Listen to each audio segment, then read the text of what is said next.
അങ്ങനെ as usual ഒരു മാസത്തെ നീണ്ട ഗ്യാപ്പിന് ശേഷം ആപ്പിളിൻ്റെ മറ്റൊരു മേജർ റിലീസായിട്ടുള്ള 18.3 അപ്ഡേറ്റ് ആപ്പിൾ റിലീസ് ചെയ്തേക്കുവാണ്. ഇതൊരു മേജർ അപ്ഡേറ്റ് ആയതുകൊണ്ട് തന്നെ പതിവ് പോലെ തന്നെ ഞാൻ ആപ്പിളിൻ്റെ വെബ്സൈറ്റിൽ കയറി ആ ഒരു IPSW ഫയൽ ഡൗൺലോഡ് ചെയ്തു. അത് ഏകദേശം 7.5-8 GB വരും. അതങ്ങനെ iTunes ഉപയോഗിച്ച് ഞാൻ അപ്ഡേറ്റും ചെയ്തു. ഇതുപോലുള്ള മേജർ അപ്ഡേറ്റ്സ് ഒന്നും ഞാൻ OTA ചെയ്യാറില്ല. അതിൻ്റെ കാരണം എന്താണെന്നുള്ളത് പല വീഡിയോകളിലായിട്ട് ഞാൻ എക്സ്പ്ലെയിൻ ചെയ്തിട്ടുണ്ട്. ഈ ഒരു അപ്ഡേറ്റിനോടൊപ്പം തന്നെ apple macOS Sequoia 15.3, iPadOS 18.3, watchOS 11.3 and visionOS 2.3 ഈ അപ്ഡേറ്റുകളും റിലീസ് ചെയ്തിട്ടുണ്ട്. iPhone 16 Proയിൽ മോഡം ഫേംവെയറിന് അപ്ഡേറ്റ് ലഭിച്ചിട്ടുണ്ട്. സോ നെറ്റ്വർക്ക് സംബന്ധമായിട്ടുള്ള ഇഷ്യൂസ് ഉണ്ടെങ്കിൽ അത് ഇതിൽ പാച്ച് ചെയ്തിട്ടുണ്ട് എന്നുള്ളതാണ്. ഇതിനോടൊപ്പം എനിക്ക് ഒരു കാര്യം കൂടെ പറയാനുണ്ട്.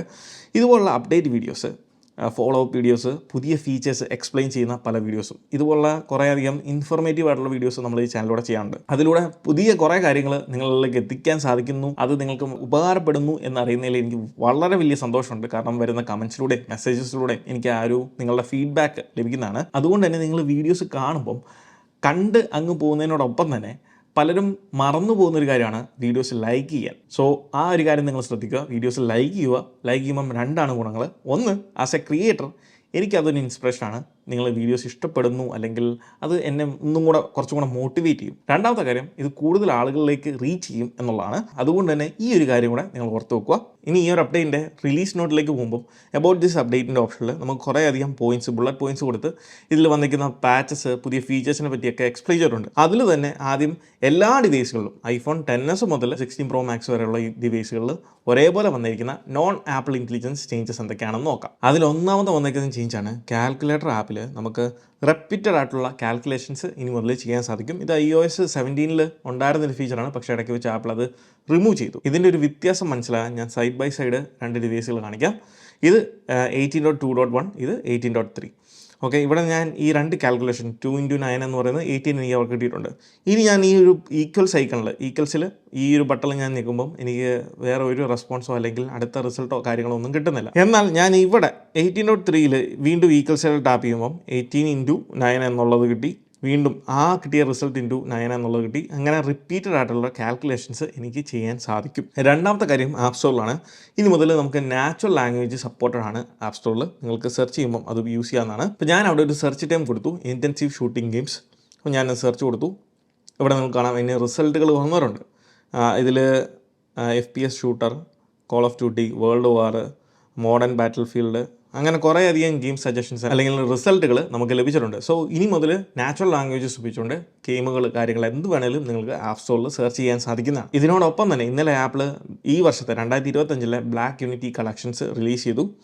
അതിൽ യൂണിറ്റി റിതം എന്ന് പേരിലുള്ള 2 വാൾപേപ്പേഴ്സ് ഐപാഡിനും ഐഫോണും റിലീസ് ചെയ്തിട്ടുണ്ട്. അതിനോടൊപ്പം തന്നെ പുതിയൊരു വാച്ച് ഫേസ് ആപ്പിൾ റിലീസ് ചെയ്തിട്ടുണ്ട്. ആസ് യൂഷ്വൽ എല്ലാ വർഷത്തെ പോലെ തന്നെ ബ്ലാക്ക് യൂണിറ്റിയുടെ സപ്പോർട്ടിൻ്റെ ഭാഗമായിട്ട് ആപ്പിൾ ഒരു യൂണിറ്റിയുടെ സ്പോട്ട് ലൂപ്പും ആപ്പിൾ റിലീസ് ചെയ്തിട്ടുണ്ട്. ഇതെല്ലാം നമുക്ക് സ്റ്റോറുകളിൽ അവൈലബിൾ ആണ്, നിങ്ങൾക്ക് പർച്ചേസ് ചെയ്യാവുന്നതാണ്. പിന്നീട് വന്നൊരു മാറ്റം എന്ന് പറയുന്നത് നമ്മൾ സ്ക്രീൻഷോട്ട്, ഇതുപോലെ നിങ്ങളൊരു വെബ് പേജിൻ്റെ സ്ക്രീൻഷോട്ട് എടുക്കുന്ന സമയത്ത് പണ്ട് മുതലുള്ളൊരു ഫീച്ചറാണ്, നമുക്ക് ഫുൾ സ്ക്രീനിലെ ഫുൾ പേജിൻ്റെ തന്നെ സ്ക്രീൻഷോട്ട് എടുക്കാൻ സാധിക്കും. ഏതൊരു വെബ് പേജിൻ്റെ ആണെങ്കിലും നമുക്ക് ഫുൾ പേജ് തന്നെ സ്ക്രീൻഷോട്ട് എടുക്കാൻ സാധിക്കും. എന്നാൽ ഇതിൽ ക്രോപ്പ് ചെയ്യുന്ന സമയത്ത് പ്രീവിയസ്ലി അങ്ങനെ ഒരു സംഭവം ഇല്ലായിരുന്നു. നമുക്ക് ഇവിടെ ഇങ്ങനെ ക്രോപ്പ് ചെയ്ത് അതിനുശേഷം നിങ്ങൾ ഡൺ അടിക്കുന്ന സമയത്ത് നിങ്ങൾക്ക് ഇവിടെ മറ്റൊരു വാർണിംഗ് അല്ലെങ്കിൽ പോപ്പ് ഇവിടെ കാണാൻ സാധിക്കും. The cropped content is not removed from PDF. Content outside the cropped area won't be visible in most PDF viewer, but it can be made visible in some apps എന്നുള്ളൊരു warning നിങ്ങൾക്കിപ്പം ലഭിക്കുന്നതാണ്. പിന്നീട് വന്ന മാറ്റം ആപ്പിളിൻ്റെ വിഷ്വൽ ഇൻ്റലിജൻസ് പറഞ്ഞ ഈ ഒരു ഫീച്ചറാണ്. ഇത് നിങ്ങൾക്കറിയാം, വിഷ്വൽ ഇൻ്റലിജൻസ് ആപ്പിൾ കഴിഞ്ഞ അപ്ഡേറ്റിൽ 18.2ലാണ് ആദ്യമായിട്ട് ഇൻട്രൊഡ്യൂസ് ചെയ്തത്. അതിൽ നമുക്ക് ChatGPT ഇൻ്റഗ്രേഷൻ ഉണ്ട്, ഗൂഗിൾ ഇമേജ് സെർച്ച് ഉണ്ട്, അതിൻ്റെ എല്ലാം ഇൻ്റഗ്രേഷൻ ഇതിൽ കൊണ്ടുവന്നിട്ടുണ്ട്. എന്നാൽ ഈ ഒരു അപ്ഡേറ്റോടെ ആപ്പിൾ വിഷ്വൽ ഇൻ്റലിജൻസിനെ നെക്സ്റ്റ് ലെവലിലേക്ക് കൊണ്ടുവന്നിട്ടുണ്ട്. അതാണ് നിങ്ങളിപ്പോൾ ഈ കാണുന്നത്. അതിലൊന്നാണ് നമ്മൾ ഇതുപോലത്തെയുള്ള ഇവൻറ്റ്സ് അല്ലെങ്കിൽ കോൺസേർട്ടിൻ്റെ ഒക്കെ പോസ്റ്ററോ ഫ്ലെയേഴ്സോ നമ്മൾ വിഷ്വൽ ഇൻ്റലിജൻസ് ഉപയോഗിച്ച് ഇങ്ങനെ കാണിക്കുമ്പം അല്ലെങ്കിൽ അതിലേക്ക് നോക്കുമ്പം നമുക്ക് ക്രിയേറ്റ് ഇവൻ്റ് എന്ന് പറഞ്ഞ ഓപ്ഷൻ ഏറ്റവും ടോപ്പിൽ വരുന്നത്. അതിൽ നിങ്ങൾ ടാപ്പ് ചെയ്ത് കഴിഞ്ഞാൽ, ഈ ഒരു ക്രിയേറ്റ് ഇവൻറ്റിൽ ടാപ്പ് ചെയ്ത് കഴിഞ്ഞാൽ ഓട്ടോമാറ്റിക്കലി കാണാം ഹോളി ഫെസ്റ്റിവൽ, അതിൻ്റെ ലൊക്കേഷൻ, ഡേറ്റ്, ടൈം, ഇങ്ങനെയുള്ള കാര്യങ്ങളെല്ലാം കൊടുത്തിട്ടുണ്ട്. ഇതിങ്ങനെ സ്കെഡ്യൂൾ എന്ന് പറഞ്ഞ ഓപ്ഷനിലായിട്ട് ടാപ്പ് ചെയ്ത് കഴിഞ്ഞാൽ ഓട്ടോമാറ്റിക്കലി സ്കെഡ്യൂൾ ആവുന്നതായിരിക്കും. രണ്ടാമത് വിഷ്വൽ ഇൻ്റലിജൻസ് ഉപയോഗിച്ചുകൊണ്ട് നമുക്ക് പ്ലാന്റ്സിൻ്റെയും അതുപോലെ തന്നെ ആനിമൽസിൻ്റെയും റിയൽ ടൈം ആയിട്ടുള്ള ഇൻഫർമേഷൻസ് ലഭിക്കുന്നതാണ്. അതിലേക്ക് ഒന്നും നമ്മൾ സ്കാൻ പോലും ചെയ്യേണ്ട, ജസ്റ്റ് അതിൽ ടാപ്പ് ചെയ്ത് കഴിയുമ്പോൾ ഏത് ചെടിയാണെന്നുള്ളത് അതിൻ്റെ സകല ഡീറ്റെയിൽസും നമുക്ക് അവിടെ അവൈലബിൾ ആകുന്നതായിരിക്കും. ലൈവായിട്ടുള്ള റിയൽ ടൈം ഇൻഫർമേഷനാണ് നമുക്ക് ലഭിക്കുന്നത്. ജസ്റ്റ് ആ പ്ലാൻസിൻ്റെ അടുത്തേക്ക് പോയിട്ട് ഒന്ന് കാണിച്ചാൽ മതി, ഓട്ടോമാറ്റിക്കലി ഇത് ഏതാണെന്ന് റെക്കഗ്നൈസ് ചെയ്യും അല്ലെങ്കിൽ ഐഡൻറ്റിഫൈ ചെയ്യുകയും ചെയ്യും. അതിനുള്ള ഇൻഫർമേഷൻസ് നമുക്ക് കൂടുതലായിട്ട് അറിയണം എന്നുണ്ടെങ്കിൽ അത് ഏതാണെന്നുള്ളത് നമുക്ക് കാണിച്ചു തരികയും ചെയ്യും. ഈ ഒരു ഫീച്ചർ ChatGPTയുടെ ഇൻ്റഗ്രേഷനോ അല്ലെങ്കിൽ ഇമേജ് സെർച്ച്, ഗൂഗിളിൻ്റെ ഇമേജ് സെർച്ചുമായിട്ട് യാതൊരു ബന്ധവുമില്ല. ഇത് ആപ്പിളിൻ്റെ തന്നെ ബിൽറ്റ് ആയിട്ടുള്ള ഒരു ഫീച്ചറാണ്. ഈ ഒരു ലൈവ് ആയിട്ടുള്ള റിയൽ ടൈം പ്ലാന്റ്സിനെയും ആനിമൽസിനെയും ഐഡൻറ്റിഫൈ ചെയ്യാൻ സാധിക്കുന്ന ഈ ഒരു ഫീച്ചർ. പിന്നീട് വന്ന ചേഞ്ചാണ് മെസ്സേജസ് ആപ്പിൽ നമുക്ക് കഴിഞ്ഞ അപ്ഡേറ്റിന് iOS 18.2 മുതൽ അവൈലബിൾ ആയ ഒരു ഫീച്ചറാണ് ജെനിമോജി. നമുക്ക് ഈ ഒരു ഇമോജിയുടെ സെഷനിൽ പോയി കഴിഞ്ഞാൽ ഏറ്റവും ടോപ്പ് റൈറ്റ് കോർണറിൽ ജെനിമോജിയുടെ ഒരു ഓപ്ഷൻ ഉണ്ടായിരുന്നു. ഇതുവഴി നമുക്ക് ഡിസ്ക്രൈബ് ചെയ്ത് കൊടുക്കുന്നതിലൂടെ നിങ്ങൾക്ക് ഇഷ്ടമുള്ള രീതിയിലുള്ള ഇമോജികളും സ്റ്റിക്കേഴ്സും ഇതിലൂടെ ക്രിയേറ്റ് ചെയ്യാൻ സാധിക്കും. എന്നാൽ ഈ പുതിയ അപ്ഡേറ്റിൽ ആപ്പിൾ അത് കുറച്ചുകൂടി ഈസി ആക്കിയിട്ടുണ്ട്. ഈ പ്ലസ് ഐക്കണിൽ ടാപ്പ് ചെയ്ത് കഴിഞ്ഞാൽ നിങ്ങൾക്ക് റൈറ്റ് ഫ്രം ഈ ഒരു സൈഡ് ബാറിൽ നിന്ന് ജെനിമോജീസ് ആ ഓപ്ഷനിലേക്ക് പോകാൻ സാധിക്കുന്നതാണ്. ഇനി ഈ സൈഡ് ബാറിലുള്ള ഓപ്ഷൻസ് നിങ്ങൾക്ക് അങ്ങോട്ടും ഇങ്ങോട്ടും ഒക്കെ അറേഞ്ച് ചെയ്യാൻ സാധിക്കും. അതിനുവേണ്ടി നിങ്ങൾ ജസ്റ്റ് പ്രസ് ആൻഡ് ഹോൾഡ് ചെയ്തിട്ട് ഈ സാധനം ഏറ്റവും മുകളിലേക്ക് എടുത്ത് ഡ്രോപ്പ് ചെയ്തിട്ടാൽ മതി, അല്ലെങ്കിൽ സ്ലൈഡ് ചെയ്തിട്ടാൽ മതി. അങ്ങനെ നിങ്ങൾക്ക് അവിടെ നിന്ന് തന്നെ ആക്സസ് ചെയ്യാൻ സാധിക്കുന്നതാണ്. ഇനി നിങ്ങൾ iPhone 16 സീരീസ് ഒക്കെയാണ് ഉപയോഗിക്കുന്നതെങ്കിൽ അതിൽ വളരെ പ്രധാനപ്പെട്ട കുറച്ച് മാറ്റങ്ങൾ ക്യാമറയിൽ കൊണ്ടുവന്നിട്ടുണ്ട്. സെറ്റിങ്സിൽ നിങ്ങൾ പോവുക, ഇതിൽ ക്യാമറ എന്ന് പറയുന്ന ഓപ്ഷനിലേക്ക് പോവുക.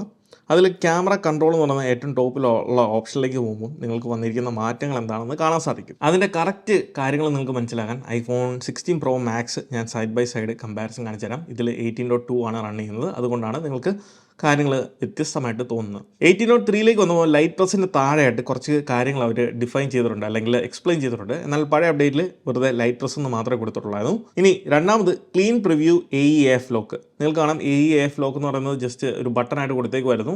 ഈ AE ആൻഡ് AF ലോക്ക് എന്ന് പറഞ്ഞാൽ മിക്ക ആളുകൾക്കും പെട്ടെന്ന് മനസ്സിലാകാത്ത കാര്യമാണ്.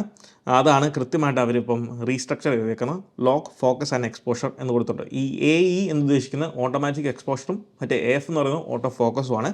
സോ ക്യാമറ കൺട്രോൾ ഉള്ള ഡിവൈസുകളിൽ നമുക്ക് പ്രസ് ആൻഡ് ഹോൾഡ് ചെയ്താൽ, ലൈറ്റ് പ്രസ് ചെയ്യുന്ന സമയത്ത് അതങ്ങനെയാണ് കീപ്പ് ചെയ്യുന്നതെങ്കിൽ നിങ്ങൾക്ക് ഫോക്കസും എക്സ്പോഷറും നമുക്ക് ഓട്ടോമാറ്റിക്കലി ലോക്കായി ഇരിക്കുന്നതായിരിക്കും. ഈ ക്യാമറ കൺട്രോൾ ഉള്ള ഡിവൈസുകളിൽ നമ്മൾ ക്യാമറ കൺട്രോളിൻ്റെ ബട്ടണിൽ പ്രസ് ആൻഡ് ഹോൾഡ് ചെയ്യുന്ന സമയത്ത് നമ്മുടെ ഓട്ടോ ഫോക്കസും അതോടൊപ്പം തന്നെ എക്സ്പോഷറും ലോക്ക് ആകുന്നതായിരിക്കും. ഇവിടെ നമ്മളെ ക്യാമറ കൺട്രോൾ ആക്സസ് ചെയ്യുന്ന സമയത്ത് ഒരു ഫോട്ടോ എടുക്കാൻ പോകുന്നതിന് മുന്നേ പ്രസ് ആൻഡ് ഹോൾഡ് ചെയ്ത് കഴിഞ്ഞാൽ നിങ്ങൾക്ക് അവിടെ കാണാം AE ആൻഡ് AF ലോക്ക് എന്ന് പറഞ്ഞ് അവിടെ കൊടുത്തിട്ടുണ്ട്. അതായത് ഓട്ടോ ഫോക്കസും ഓട്ടോ എക്സ്പോഷറും ലോക്ക്ഡ് ആണ് എന്നുള്ളതാണ്. ഇനി മുതൽ ആപ്പിൾ ഇൻ്റലിജൻസ് ഫീച്ചേഴ്സ് ഇത് സപ്പോർട്ട് ചെയ്യുന്ന ഡിവൈസുകളിൽ 6 ഡിവൈസുകളിലാണ് ഇത് സപ്പോർട്ട് ചെയ്യുന്നത്. 15 Pro Max 16 സീരീസിലെ 4 ഈ ഡിവൈസുകളിലെല്ലാം തന്നെ ആപ്പിൾ ഇൻ്റലിജൻസ് ഫീച്ചേഴ്സ് 18.3 എന്ന് പറയുന്ന ഈ ഒരു അപ്ഡേറ്റ് നിങ്ങൾ ഇൻസ്റ്റാൾ ചെയ്യുന്നതോടെ ഡിഫോൾട്ടായിട്ട് എനേബിൾഡ് ആയിരിക്കും. സോ അതുകൊണ്ട് തന്നെ നിങ്ങൾക്ക് ഇത് ഡിസേബിൾ ചെയ്യണം എന്നുണ്ടെങ്കിൽ മാത്രം നിങ്ങൾ സെറ്റിംഗ്സിൽ പോയിട്ട് ഈ ഒരു ഓപ്ഷനിൽ പോയാൽ മാത്രം ഇവിടുന്ന് അത് ഡിസേബിൾ ചെയ്യാനേ സാധിക്കത്തുള്ളൂ. അല്ലാത്ത പക്ഷം നമുക്കത് സാധിക്കത്തില്ല. അതോടൊപ്പം തന്നെ ഒരു കാര്യവും മനസ്സിലാക്കി വെക്കുക, ഈ ഒരു ഫീച്ചേഴ്സ് വർക്ക് ആകുന്നത് അഡീഷണൽ കുറച്ച് ഫയൽസും കൊണ്ട് ഡൗൺലോഡ് ചെയ്തിട്ടാണ്. അതുകൊണ്ട് തന്നെ നിങ്ങൾ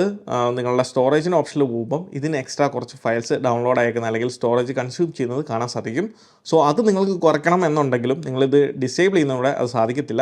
ആ ഒരു എക്സ്ട്രാ ഫയൽസ്, അഡീഷണൽ ഫയൽസ് എല്ലാം തന്നെ ആപ്പിൾ സെർവറിൽ നിന്ന് ഓട്ടോമാറ്റിക്കലി ഡൗൺലോഡ് ചെയ്ത് വെക്കുന്നതായിരിക്കും. പിന്നീട് വന്ന വലിയൊരു ചേഞ്ച് എന്ന് പറയുന്നത് ആപ്പിളിൻ്റെ നോട്ടിഫിക്കേഷൻ സമ്മറീസ് എന്ന് പറഞ്ഞ ഫീച്ചറാണ്. ആപ്പിൾ ഇൻ്റലിജൻസിൻ്റെ സഹായത്തോടെ വർക്ക് ചെയ്യുന്ന നോട്ടിഫിക്കേഷൻ സമ്മറി. അത് നിങ്ങൾക്ക് കാണണം എന്നുണ്ടെങ്കിൽ, കൃത്യമായിട്ട് അറിയണം എന്നുണ്ടെങ്കിൽ ഇവിടെ നിങ്ങൾക്ക് കാണാം നോട്ടിഫിക്കേഷൻ സമ്മറി എനേബിൾഡ് ആയേക്കുന്ന അല്ലെങ്കിൽ അത് വർക്കാകുന്ന ആപ്ലിക്കേഷൻസിൻ്റെ ആ ഒരു ടെക്സ്റ്റ് ഫോർമാറ്റ് നിങ്ങൾക്ക് കാണാൻ സാധിക്കും. നോർമലി ഉള്ള നോട്ടിഫിക്കേഷൻസിൻ്റെ ടെക്സ്റ്റ് നമുക്ക് നേരെ സ്ട്രെയിറ്റ് ആയിട്ടാണ് വരുന്നതെങ്കിൽ ഇതിൽ ഇറ്റാലിക്സിലാണ് കൊടുത്തേക്കുന്നത്. നിങ്ങൾക്ക് കാണാം ആപ്പിൾ ഇൻ്റലിജൻസ് വർക്കാകുന്ന നോട്ടിഫിക്കേഷൻസ് ഇറ്റാലിക്സിലാണ് വർക്ക് ചെയ്യുന്നത്. അതുകൊണ്ട് തന്നെ അതിൻ്റെ ഫോണ്ടുകളെല്ലാം ചെരിഞ്ഞാണ് ഇരിക്കുന്നത്, ഇറ്റാലിക്സ്. അതോടൊപ്പം തന്നെ ആ ഒരു ഐക്കൺ, ആരോ ചെരിഞ്ഞ് താഴേക്ക് പോകുന്ന ആ ഒരു ഐക്കൺ അത് നോട്ടിഫിക്കേഷൻ സമ്മറീസിൻ്റെ ആണ്. അതുകൊണ്ട് തന്നെ നോട്ടിഫിക്കേഷൻസിൽ നമുക്ക് വളരെ എളുപ്പം മനസ്സിലാക്കാൻ സാധിക്കും ഈ നോട്ടിഫിക്കേഷൻ സമ്മറീസ് ഏതൊക്കെ ആപ്ലിക്കേഷനിലാണ് വർക്കാകുന്നത്, ആകാത്തത് എന്നുള്ളത് വളരെ എളുപ്പം നമുക്ക് മനസ്സിലാക്കാൻ സാധിക്കുന്നതാണ്. അതോടൊപ്പം സെറ്റിങ്സിൽ നോട്ടിഫിക്കേഷൻസ് ആ ഓപ്ഷനിൽ പോയാൽ സമ്മറൈസ് നോട്ടിഫിക്കേഷൻസ് എന്ന ഓപ്ഷൻ കാണാം. അതിൻ്റെ താഴെയായിട്ട് നിങ്ങൾക്ക് ഒരു കാര്യം വേർഡിങ്സിൽ കൊടുത്തിട്ടുണ്ട്, സമ്മറീസ് മേ കണ്ടെയ്ൻ എറേഴ്സ് എന്നുള്ളത്. സോ ആപ്പിൾ തന്നെ വളരെ വ്യക്തമായിട്ട് ഡിഫൈൻ ചെയ്തേക്കുവാണ് ഈ നോട്ടിഫിക്കേഷൻ സമ്മറീസിൽ വരുന്ന ഈ summary may contain some errors. Notification സമ്മറീസിൽ എറേഴ്സ് വരാനുള്ള ചാൻസസ് ഉണ്ട്, അല്ലെങ്കിൽ അത് വരാനുള്ള ചാൻസ് വളരെ കൂടുതലാണ് എന്നുള്ളതാണ്.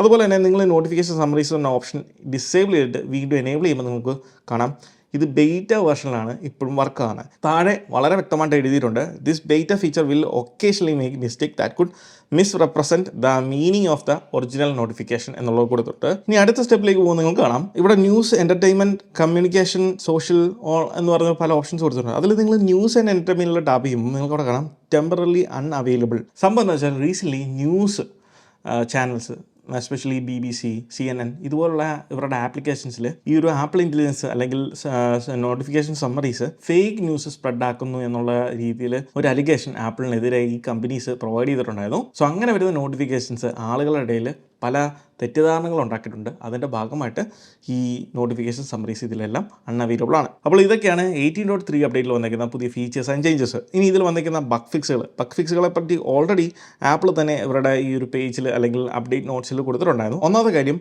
നമ്മൾ ഒന്നും ചെയ്യാതെ ഫോൺ വെറുതെ വെച്ചിരിക്കുന്ന സമയത്ത് കഴിഞ്ഞ അപ്ഡേറ്റ് അതിനും പ്രീവിയസ് അപ്ഡേറ്റിലൊക്കെ എനിക്ക് വന്നിരുന്ന ഒരു ബഗ്ഗായിരുന്നു.